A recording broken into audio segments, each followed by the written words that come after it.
চোখেরই পলকে তুমি হতে পারো লাশ, চিরতরে বন্ধ হবে তোমারই নিঃশ্বাস।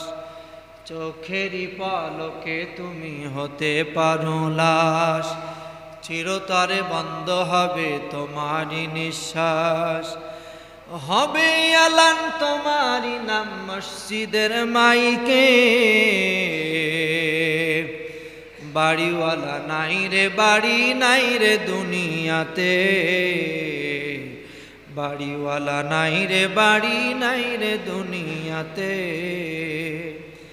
তোমার ভয়ে থাকতো মানুষ ছিলে বাহাদুরি, ভাবনি হাওয়ায় উড়া তুমি যে রঙিন ঘুড়ি। সুতোয় টান দিলে মালি,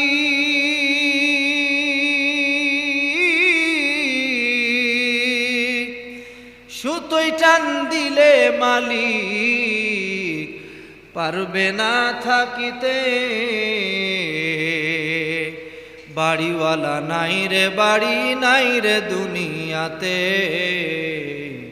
বাড়িওয়ালা নাই রে বাড়ি নাই রে দুনিয়াতে। আউযু বিল্লাহি মিনাশ শাইতানির রাজিম।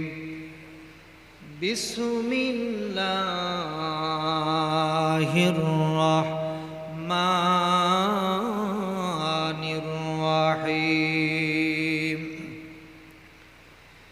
সালামুন কাওলাম মির রাব্বির রাহিম। ওয়ামতাজুল ইয়াওমা আইয়ুহাল মুজরিমুন।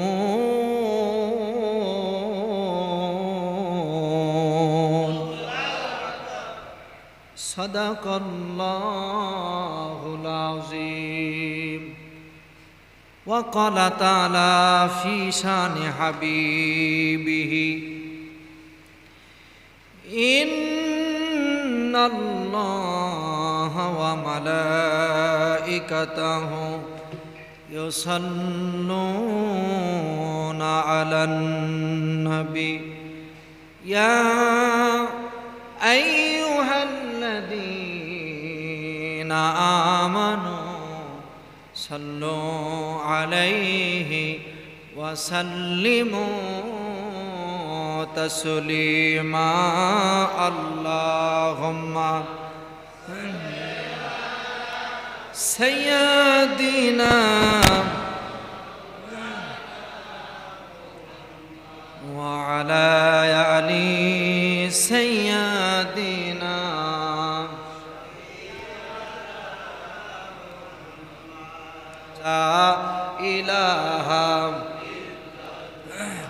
لا إله إلا الله لا إله إلا الله محمد رسول الله صلى الله عليه وسلم. الحمد لله رب العالمين والعاقبة للمتقين ورسوله الكريم وعلى آله وصحابه أجمعين أما بعد. আল্লাহ তাআলার আলিশান দরবারে শুকরিয়া আদায় করছি যে আল্লাহ পাক যে মহান মনিব, মহান সৃষ্টিকর্তা, রাজাধিরাজ, যে রব্বে কারীম দুনিয়ার সমস্ত ব্যস্ততা থেকে ফারেক করে যে আল্লাহ পাক জুমার নামাজ আদায় করার জন্য এই মসজিদে আমাদেরকে আসার তৌফিক দান করলেন। শুকরিয়া তান সকলে জবান ছেড়ে পড়ছি আলহামদুলিল্লাহ। লক্ষ কোটি দরুদ ও সালাম সাইয়্যিদুল মুরসালিন আশরাফুল আম্বিয়া তাজেদারে মদিনা, বিশ্ব নবী, বিশ্ব নেতা, সাফায়াতের কান্ডারি, আখিরি জামানার পয়গম্বর মুহাম্মদ রাসূলুল্লাহ পড়ছি সাল্লাল্লাহু আলাইহি ওয়াসাল্লাম। সম্মানিত উপস্থিতি, সর্বপ্রথম আপনাদেরকে স্মরণ করায় দিই, আমাদের মহল্লার একজন আল্লাহর বান্দা মরহুম শাহজাহান মণ্ডল দুনিয়া থেকে বিদায় নিয়েছে। ইন্না লিল্লাহি ওয়া ইন্না ইলাইহি রাজিউন। আল্লাহ তাআলা তাকে মাফ করে দিক, বলেন আমিন। দেখেন আল্লাহ পাক একই সময়ে আমরা কেউ মসজিদে, কেউ লাশ, ঠিক কিনা, আবার কেউ হসপিটালে বেডে শুয়ে আছে সুস্থতার নিশানা পাওয়ার জন্য। সম্মানিত বুঝতে, এই জন্য সর্বহালতে শুকরিয়া হবে আল্লাহ। কার? আল্লাহ পাক। দুনিয়া ছেড়ে আমাদেরকে যেতেই হবে, নাকি বলেন? না, যাব না? সারা জীবন বেঁচে থাকবেন এমন কেউ আছেন নাকি? চলে যেতে হবে। মৃত্যু এমন এক রোগ, এ রোগের কোনো ঔষধ নাই। মৃত্যুর এ রোগের কোনো ঔষধ দুনিয়ার মানুষের কাছে নাই। এই জন্য মৃত্যুর প্রস্তুতি, আখেরাতের পুঁজি আমাদের করা দরকার। সম্মানিত মুসল্লিয়ান ইকরাম, আজকে সূরাতুল ইয়াসিন থেকে আলোচনা করব ইনশাআল্লাহ। রব্বে করিম আল্লাহ পাক, দুনিয়ার মধ্যে আমরা যা কিছু দেখি সব কিছুর মালিক কে? তাহলে যিনি বানায়ছেন তিনি যদি আবার এগুলি সব নষ্ট করে দেয়, আমার আপনার ঠেকানোর ক্ষমতা আছে? অনেক মানুষ আছে টিনের ঘর ভেঙে বিল্ডিং তৈরি করতেছে অথবা ওয়াল ঘর করতেছে। এলাকার কেউ কি ঠেকায় তার এই ঘরটি ভাঙা বন্ধ করা যাবে? তার ইচ্ছে হচ্ছে সে টিনের ঘর ভেঙে বিল্ডিং করবে, কি বলেন? তো আল্লাহ পাক এই দুনিয়া বানাইছেন, সাব্বাহা লিল্লাহি মা ফিস সামাওয়াতি ওয়াল আরদ। আল্লাহ পাক এই সাতম আসমান সব কিছু বানাইছেন। আল্লাহ পাক আবার চাইলেই এগুলি সব ধ্বংস করে দিতে পারে, সব ভেঙে চুরমার করে আল্লাহ পাক দিতে পারে। পারে কিনা বলেন? পারে। আর আল্লাহ যদি দেয়, আমাদের ঠেকানোর কোনো ক্ষমতা নাই। আল্লাহ রাব্বুল আলামিন কোরআনুল কারীমের ভিতরে বললেন, ওয়া নুফিখা ফিস সূরি ফাইদা হুম মিনাল আজদাসি ইলা রাব্বিহিম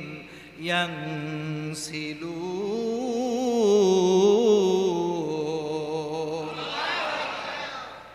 আল্লাহ রাব্বুল আলামিন বললেন, সিংহায় যখন ইসরাফিল ফু দেবে, যখন সিংহায় ইসরাফিল যখন ফু দিয়ে দেবে, বলে দুনিয়ার ভিতরে যত মানুষগুলি সব দুনিয়ার ভিতরে এরকম মারা গেছে, এই পৃথিবীতে যাদের জীবন ছিল এই মানুষগুলি কবর থেকে উঠে বলে সব আবার জিন্দা হয়ে ওই প্রতিপালকের দিকে দৌড়াবে। আল্লাহ পাক সব ধ্বংস করে দেওয়ার পরে প্রথম ফুৎকার দিয়ে আল্লাহ পাক সব ধ্বংস করে দেবে। এরপর আল্লাহ পাক আবার সকলকে একত্রিত করবে। সুবহানাল্লাহ। বলেন তো আল্লাহ পারে কি পারে না? আল্লাহ পাক অবশ্যই পারে। আল্লাহ রাব্বুল আলামিন, আল্লাহ তাআলা তিনি ক্ষমতাশীল, তিনি সহনশীল, সব কিছুর মালিক। আল্লাহ পাক সব পারে। সুবহানাল্লাহ। ছোট্ট একটি ঘটনা বলি আপনাদেরকে। আবু মুসলিম নামে একজন আল্লাহর জবরদস্ত একজন তাবী, তিনি সাহাবী ছিলেন না। তিনার স্ত্রী সংসারে খুব অভাব। আল্লাহ পাক যে পারেন এটা বোঝানোর জন্য বলছি, তিনার সংসারে খুব অভাব। তো বাড়িতে ছিল কিছু সুতা। স্ত্রী বলল, এই সুতাগুলি তুমি বাজারে নিয়ে যাও, বাজারে নিয়ে যাওয়ার পরে এই সুতাগুলি বিক্রি করে দিয়ে আমার জন্য খাবার নিয়ে আসবে। তিনি এই সুতাগুলি নিয়ে বাজারে গেলেন। বাজারে যাওয়ার পরে আবু মুসলিম রাহিমাহুল্লাহ তিনি এই সুতাগুলি বিক্রি করলেন। সুতা বিক্রি করার পরে তিনি যে খাবার কিনবেন, একজন পথিক এসে বলছে যে আমাকে কিছু দাও। এই আবু মুসলিম তিনি আসমানের দিকে তাকায় চিন্তা করলেন, এই লোকটি আমার কাছে চায় খাবারের জন্য। কিসের জন্য? বলে পেটে আমার খুব ক্ষুধা, পেটে আমার কি খুব ক্ষুধা। এই জন্য এখানে একটি শিক্ষা আছে, কেউ যদি আপনার কাছে খাবার চায় তাহলে অন্তত পক্ষে তাকে তাড়িয়ে দেবেন না, খাবার দেবেন, আল্লাহ খুশি হয়ে যাবে। এরকম অনেক মানুষ আছে না যে আমার টাকা নেব না, একটু খেতে চায়। কি চায়? খেতে চায়। টাকা অথবা সম্পদ নেওয়ার ক্ষেত্রে ওর মধ্যে বাটফারি চিটারি থাকতে পারে, কিন্তু পেটে খাবে এর মধ্যে কোনো চিটারি থাকার কথা না। কি বলেন? কোনো চিটারি থাকা, একটা মানুষ পেট পুড়ে গেলে আর কোনো খাবার খেতে পারে না। পারে নাকি? পারে না। এই জন্য সম্মানিত মুসল্লি ভাইরা আমার, আপনার বাড়িতেও যদি কোনো পথিক আসে, কোনো মানুষ যদি বলে আমাকে পুষ্টি খাবার দাও, আমি একটু পেটে খেতে চাই, তাহলে আপনি বাড়ির থেকে তাড়িয়ে না দিয়ে আপনার বাড়িতে যা আছে আল্লাহর ওই বান্দা অথবা বান্দি ওই পথিককে তুমি একটু খাওয়ায় দাও। আল্লাহর ওই বান্দার ওই পথিক যদি খুশি হয়ে যায়, আল্লাহ রব্বুল আলামিনের আরশ পর্যন্ত খুশি হয়ে যাবে। সুবহানাল্লাহ বলেন, সুবহানাল্লাহ। কিয়ামতের ময়দানে আল্লাহ রব্বুল আলামিন পৃথিবীর মানুষদেরকে বলবে, এক শ্রেণীর মানুষদেরকে বলবে, তোমরা তো দুনিয়ার ভিতরে আমাকে খাবার দাও নাই। কি দাও নাই? খাবার দাও নাই। আল্লাহর বান্দারা তখন বলবে, আল্লাহ তুমি তো খানা খাও না, তোমার তো কোনো খানা নাই, তোমাকে আবার আমরা কিভাবে খাওয়াবো? এই জন্য তো কোনো খাবার দেই নাই। আল্লাহ রব্বুল আলামিন তখন বলবে, বান্দা দুনিয়ার ভিতরে ক্ষুধার্ত মানুষগুলিকে তুমি যদি খাবার দিতে, আর ওই আল্লাহর ওই বান্দা বান্দিকে যদি তুমি খাবার দিতে, ক্ষুধার্ত মানুষগুলিকে, ওই ক্ষুধার্ত মানুষকে খাবার দেওয়া আর আমি রব্বুল আলামিনকে খানা দেওয়ার সমতুল্য। এজন্য একজন বলছে আমাকে কিছু দাও, আমার পেটে খুব ক্ষুধা, তিনি তার এই সুতা বিক্রি করা টাকা দিয়ে তিনি খাবার কিনে দিলেন। তিনার কাছে আর কিচ্ছু নাই, ভরসা আল্লাহর। কার? জোরে বলেন, কার? কিচ্ছু নাই। তিনি চিন্তা করতেছেন, আমি যদি বাড়িতে যাই আমার স্ত্রী তো রাগ করবে। এই জন্য তিনি সুতা যেই ব্যাগের মধ্যে নিয়ে গেলেন, এই ব্যাগের মধ্যে কিছু বালি আর কিছু লতা পাতা ভরলেন। অন্তত পক্ষে ব্যাগটি যদি হাতে করে যায়, এমন সময় ঢুকবো যেন বাড়িতে ঢোকার পরেই যেন আমি নামাজে চলে যাব। কোথায় চলে যাব? যাতে করে দেখার আগেই আমি মসজিদে চলে যাই। যদিও আমার ব্যাগ দেখার পরে যদি একটু রাগ হয়, আমি আস্তে আস্তে যেন রাগটা দুর্বল হয়ে যায়। কি বলেন? তিনি বাড়িতে কিছু বালি নিলেন, ব্যাগের মধ্যে কি নিলেন? বালি আর কিছু লতা পাতা নিলেন। এই লতা পাতা নিয়ে ব্যাগটি ভরে নিয়ে বাড়িতে চলে গেলেন। বাড়িতে যাওয়ার পর আল্লাহর এই বান্দা আবু মুসলিম রাহিমাহুল্লাহ, আল্লাহর এই বান্দা বাড়িতে ঢুকলেন। বিবি সালাম দিলেন। বাড়িতে ঢোকার পর বিবিকে বলো, বিবি আজান হয়ে গেছে, নামাজের সময়, এই ব্যাগ থাকলো, তুমি নামাজ পড়ে নাও। আমিও নামাজ পড়ে আসেই বলে তিনি চলে গেছেন। এবার চলে যাওয়ার পর তিনি তো মসজিদে চলে গেলেন, কিন্তু বলেন তো তিনি যে আল্লাহ রাস্তায় দিলেন, বলেন তো আল্লাহ রব্বুল আলামিন এই ব্যাগের মধ্যে বালি যে আছে, এই ব্যাগের মধ্যে আল্লাহ পাক খাবার দিয়া ভরে দিতে পারে কি পারে না? আল্লাহর এই বান্দা মসজিদে যায় আর আল্লাহর কাছে বলে, আল্লাহ মসজিদ থেকে আসার পরেই তো স্ত্রীর সাথে হবে ঝগড়া, কারণ সুতাগুলি তার যত্ন করা সুতা, বাড়িতে কোনো খাবার নাই, আমাকে দিল বিক্রি করার জন্য, খাবার কেনার জন্য দিল, আমি এটা নিজে বিক্রি করলাম, দান করে দিলাম, বিবির জন্য খাবার আনতে পারলাম না। এরপরেও ব্যাগের মধ্যে বালি। তিনি মসজিদে যায়, নামাজ পড়ে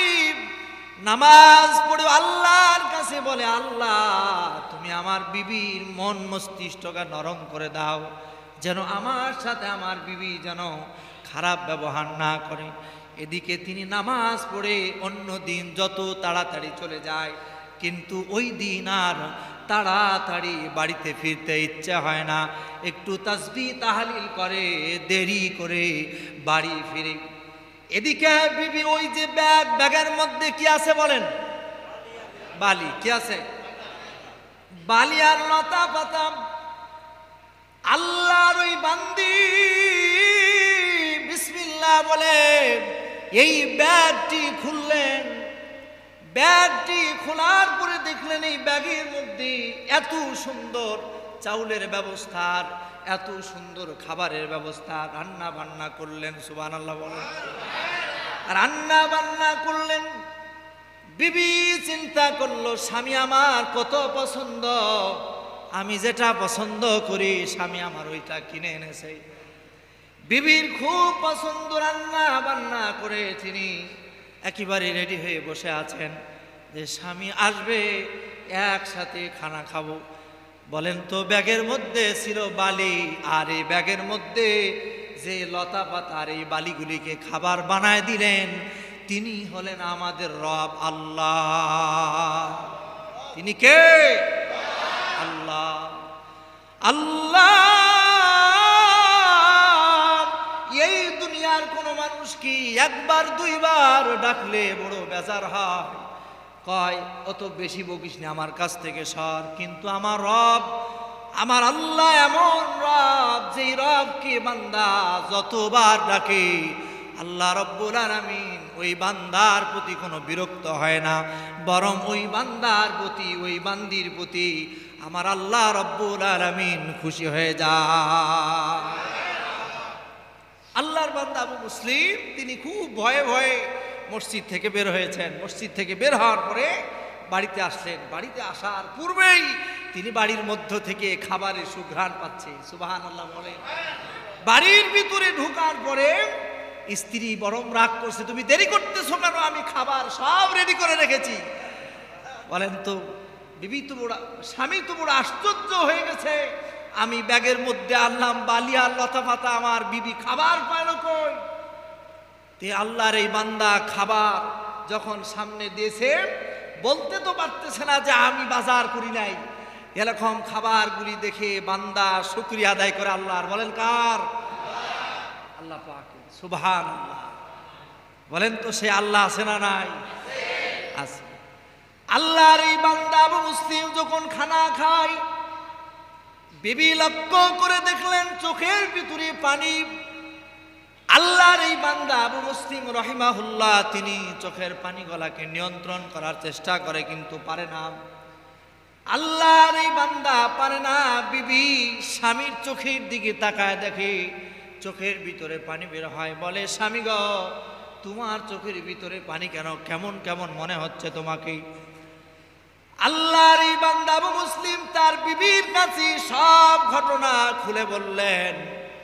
খুলে বলার পর আল্লাহর এই বান্দিও বারবার বলে আলহামদুলিল্লাহ, বারবার বলে আলহামদুলিল্লাহ। আর এই বিবি বলে, স্বামী গো, তোমার প্রতি স্বয়ং আল্লাহ রব্বুল আলামিন খুশি হয়ে গেছে। এই জন্য আল্লাহ সব পারে। বলেন পারে কিনা? আল্লাহ পাক সব পারে। সম্মানিত মুসল্লি ভাইরা, এই জন্য সমস্ত ভরসা হবে আল্লাহর উপর। কার উপর? আল্লাহর উপর। এই জন্য আল্লাহ রব্বুল আলামিন বালিকে খাবার বানিয়ে দিতে পারে। সম্মানিত মুসল্লিয়ান ইকরামের পরে রাতে আল্লাহ পাক বললেন, ক্বালু ইয়া ওয়াইলানা মান বা'সানা মিন মারকাদিনা হাযা মা ওয়া'দার রাহমান ওয়া সাদাকাল মুরসালুন।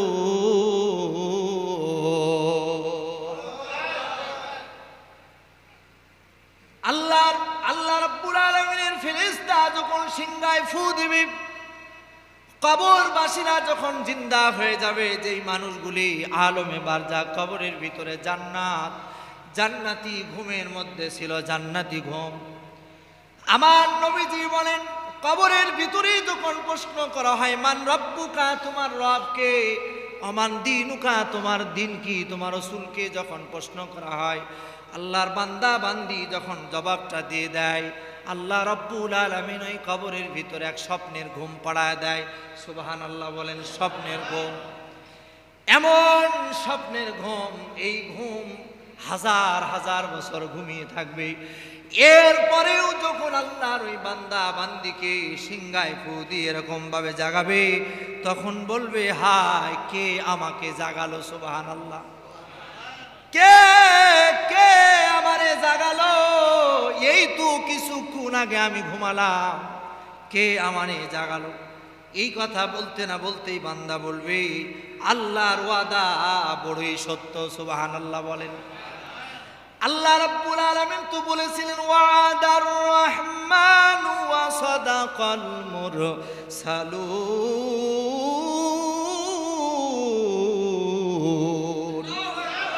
আল্লাহ পাক তো বলেছিলেন যে তোমাদেরকে আবার আল্লাহর কাছে একত্রিত করা হবে। আজকে বুঝি সেই দিন আমাদের চলে এসেছে, সুবহানাল্লাহ। এই জন্য আল্লাহর কাছে আবার একত্রিত হবে, আল্লাহ তাআলার কাছে আবার আপনাকে ফিরে যেতে হবে। এই জন্য আল্লাহর কাছে যদি ফিরে যেতে হয়, আল্লাহর ইবাদত করে যদি না যায়, বলেন তো আল্লাহর কাছে ধরা খাওয়া লাগবে কি লাগবে না? দুনিয়ার মধ্যে কোনো মানুষ কোনো কিছু উদ্দেশ্য ছাড়া করে না, বলেন করে? আল্লাহ পাক দুনিয়াতে আমাকে আপনাকে বানাইছে, তার উদ্দেশ্য হলো বান্দা দুনিয়ার মধ্যে তোমরা আমার ইবাদত করবে, সুবহানাল্লাহ। এই জন্য আল্লাহর ইবাদত করলেই আল্লাহ রাব্বুল আলামিন এরকম ভাবে জান্নাত, সুসজ্জিত জান্নাতের ব্যবস্থা করে রেখেছেন, সুবহানাল্লাহ। কাউকে যদি বলা হয় তুমি কি জাহান্নামে যাবা, কেউ কিন্তু বলে না যে জাহান্নামে যাব না। কি জাহান্নামে কেউ যাবে বলেন? কেউ যেতে যাবে না, সবাই যেতে চায় জান্নাতে। আল্লাহ পাক জান্নাতের রাস্তা দেখায়ছে, কিন্তু ওই জান্নাতের রাস্তায় আমরা হাঁটতে শিখি নাই, ঠিক কিনা বলেন? শিখি নাই। সম্মানিত ভাইয়েরা আমার, দুনিয়ার ভিতরে আপনার আপনার অবস্থান থেকে আপনি যাই করেন, আল্লাহ পাকের যদি ইবাদত করেন তাহলে আল্লাহ পাক আপনাকে জান্নাত দিবে। অনেকে বলেন হুজুর গরিব মানুষ, কাজ কাম করি, নামাজের সময় পান, এটা মিথ্যা কথা। এই এমন কোনো মানুষ নাই যে নামাজের জন্য যদি আপনি নামাজ পড়েন, আমার মনে হয় দুনিয়ার কেউ আপনাকে কিছু বলবে না।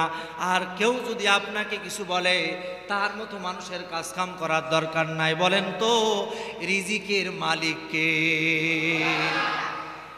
আল্লাহ পাক যদি ওই বালিকে যদি চাউল বানায়া লতা পাতাগুলিকে যদি সুন্দর খাবারে পরিণত করতে পারে, আল্লাহ পাক আমাকে আপনাকে বলেন তো রিজিক দিতে পারে কি পারে না?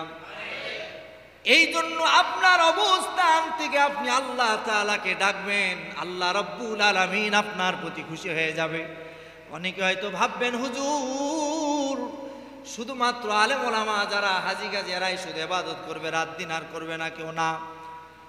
কিয়ামতের ময়দানে আল্লাহ রাব্বুল আলামিন দুনিয়ার ভিতরে আলেম ছিল না, হাজী ছিল না, কিন্তু এমন জান্নাত দিবে যেই জান্নাতটা হবে আলেমের চেয়েও বড়, সুবহানাল্লাহ বলেন। আলেমের চেয়েও বড় হবে। আশরাফ আলী থানভী রহমতুল্লাহ আলাইহির কিতাবের ভিতরে একটি ঘটনা পড়েছি। আশরাফ আলী থানভী রহমতুল্লাহ আলাইহি সেই কিতাবের ভিতরে আসতেছি যে আব্দুল্লাহ ইবনে মুবারক তিনি একদিন স্বপ্ন দেখতেছেন। স্বপ্ন কি দেখতেছেন? স্বপ্ন। স্বপ্ন আপনারা দেখেন না? দেখেন কিনা বলেন? কেউ দেখে স্বপ্নের ভিতরে বিদেশে চলে গেছে, কেউ দেখে যে স্বপ্নের ভিতরে ধান কেটে সব বাড়ি নিয়ে চলে এসেছে, কেউ দেখ মানে যে যে কর্ম করে সেই স্বপ্ন দেখে, কথা বলে, ঠিক কিনা বলেন? এইবারই যেন কে বলতেছে হুজুর আমি আজকে স্বপ্নে দেখতেছি ঈদ হয়েই গেছে, এই ঈদের আগের কথা বলতেছি, ঈদ হয়ে গেছে, কিন্তু ঘুম ভাঙার পরে দেখি যে এখন 8টা রোজা আছে। কয়টা রোজা? 8টা রোজা আছে। স্বপ্ন দেখতে আব্দুল্লাহ ইবনে মুবারক রাদিয়াল্লাহু তিনি স্বপ্ন দেখতেছেন যেরকম ভাবে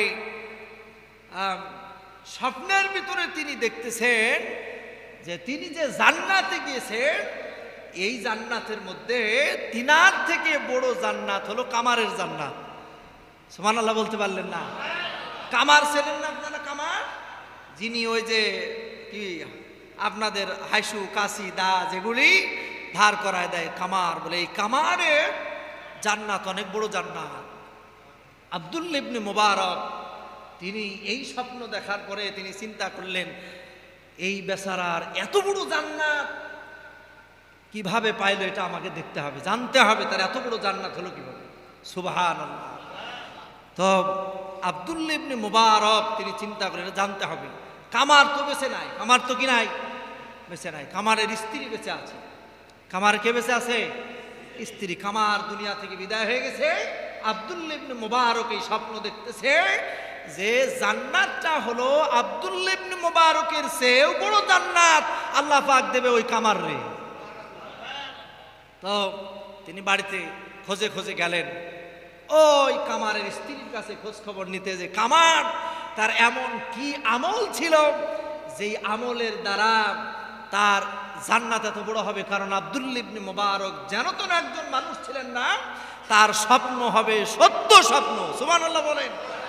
তিনি আব্দুল্লাহ ইবনে মুবারক তিনি যাই জিজ্ঞাসা করলেন, তার বিবি বলল যে আমি তার আমলের ভিতরের 1 নম্বর আমল দেখেছি, যখন আজান হয়েছে। কি হয়েছে? আজান। আমার ভাইরা, কথাগুলি মন দিয়ে শুনতে হবে, আমলও করার চেষ্টা করতে হবে। এই বিবি তার স্বামী লোককে বলতেছে, আমার স্বামীকে আমি লক্ষ্য করে দেখেছি, যখন মসজিদে আজান হয়ে গেছে, আজানের ধ্বনি যখন তার কানের ভিতরে এসেছে, তিনি যে কামানের কাজ করত, তার হাতের ভিতরে যে হাতুড়িটা, এই হাতুড়িটা যদি পিছনের দিকে থাকতে যদি আজানের ধ্বনি শুনেছে, এই হাতুড়ি আর সামনে আনে নাই, এই হাতুড়ি তিনি পিছনে ফেলে দিয়া নামাজের জন্য চলে গেছে। নামাজের কোনো বিকল্প নাই। নামাজ পড়া দরকার আছে না নাই? নামাজ। কিয়ামতের ময়দানে জান্নাতীরা জিজ্ঞাসা করবে, ও জাহান্নামীরা, তোমরা জাহান্নামে কেন? ওই জাহান্নামীরা বলবে, জাহান্নামে আসার কারণ হলো নামাজ পড়ি নাই, এই জন্যই তো জাহান্নামে এসেছি। নামাজ পড়ি নাই, এই জন্য জাহান্নাম। 1 নম্বর আমল কি কামারের? যেরকম ভাবে হাতুড়ি পিছনে গেলে, আজান শুনলে ওই হাতুড়ি আর সামনের দিকে আনে নাই। নামাজ কি, নামাজের গুরুত্ব দিয়েছে আল্লাহর ওই বান্দি বলে। 2 নম্বর আমল হলো, আমার স্বামী কোরআনুল কারীম তেলাওয়াত করতে জানতো না।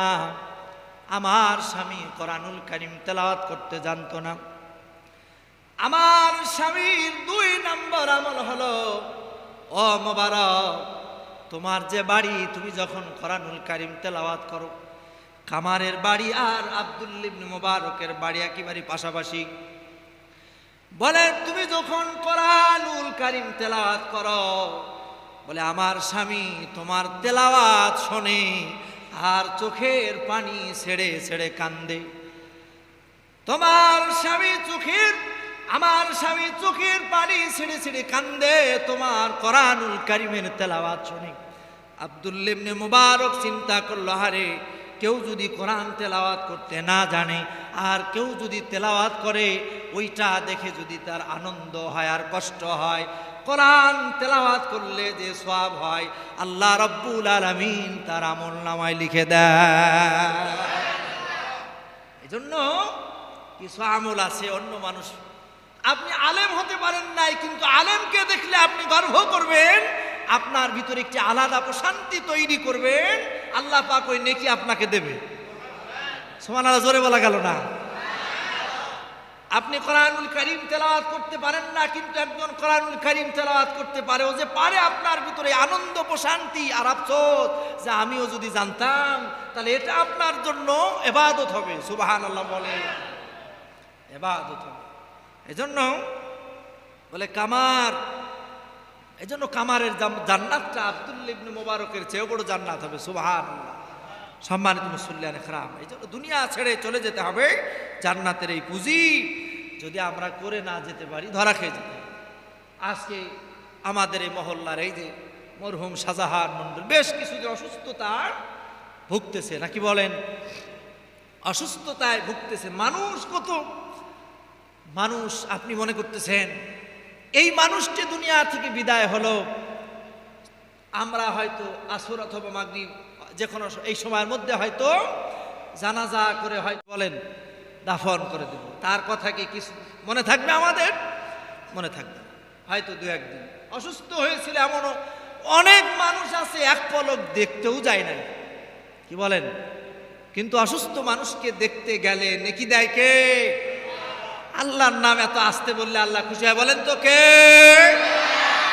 আল্লাহ নেকি দেয়। নবীজি বলেছেন, কোনো মানুষ যখন অসুস্থ মানুষকে দেখতে গেল, এই হাতটা যখন অসুস্থ মানুষের কপালের উপরে মাথার উপরে রাখলো, আল্লাহ পাকের কুদরতি হাত ওই বান্দার মাথার উপরে দিয়ে দেয়। বলে অসুস্থ মানুষকে বাড়ির থেকে দেখার জন্য যখন বের হয়ে গেল, আসা এবং যাওয়ার সময় আল্লাহ পাক আসমান থেকে সাকিনা নাজিল করে দেন। জন্য অসুস্থ মানুষকে দেখতে দেবেন।